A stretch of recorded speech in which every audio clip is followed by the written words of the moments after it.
কিছুদিন আগে পর্যন্ত চুল ছিল কোমরের নিচ পর্যন্ত, আর এখন আমার চুল এখন আমার চুল বাহ! এটা ভাববেন না যে চুল উঠে গেছে। আমি কেটে দিয়েছি, ছোট করে দিয়েছি। কিন্তু ছোট চুল হলেও রাতে শোয়ার আগে একটু বেঁধে শুতে হয়। এত ছোট ছোট চুল আর কেমন করে বাঁধি? শেষ পর্যন্ত এইটা করলাম। ছোটবেলায় যখন আমি স্কুলে যেতাম, এইভাবে দুদিকে বিনুনি করে যেতাম। বুড়ো বয়সে এসে আবার ছোট ছোট বিনুনি করে আমার স্কুলের কথা মনে পড়ে গেল। স্কুলের কথা বলতে আমার একটা কবিতার কথা মনে পড়ে গেল। জনপ্রিয় একটি কবিতা, কবিতাটি সকলের ভালো লাগার।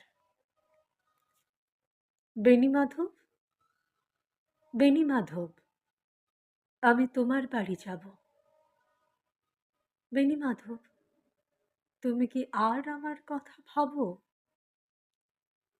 বেণীমাধব, মোহনবাসী তমাল তরুমূলে বাজিয়েছিলে। আমি তখন মালতী স্কুলে ডেস্কে বসে অঙ্ক করি, ছোট্ট ক্লাস ঘর, বাইরে দিদিমণির পাশে দিদিমণির বর। আমি তখন নবম শ্রেণী, আমি তখন শাড়ি। আলাপ হলো বেণীমাধব, সুলেখাথির বাড়ি। খুব ভালো লাগার একটি কবিতা জয় গোস্বামীর, মালতীবালা বালিকা বিদ্যালয়।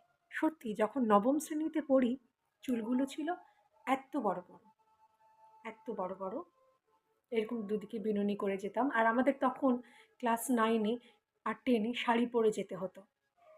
আমার স্কুলের শাড়ির কালার ছিল, হ্যাঁ, মাধ্যমিক পর্যন্ত যে স্কুলে পড়েছি সেটা ছিল নীল পাড় আর সাদা শাড়ি। তারপর মাধ্যমিক দেওয়ার পর 11-12 যে স্কুলে পড়েছি সেটাতে ছিল লাল পাড় আর সাদা শাড়ি। আমি কিন্তু খুব শাড়ি পরতাম। অন্যরা কে পরে আসতো কি আসতো না জানি না, আমি কিন্তু বেশ শাড়ি পরে কায়দা দিয়ে আর দুদিকে বিনুনিও করতাম। খুব ভালো লাগার সেই দিনগুলো মিস করি আজ।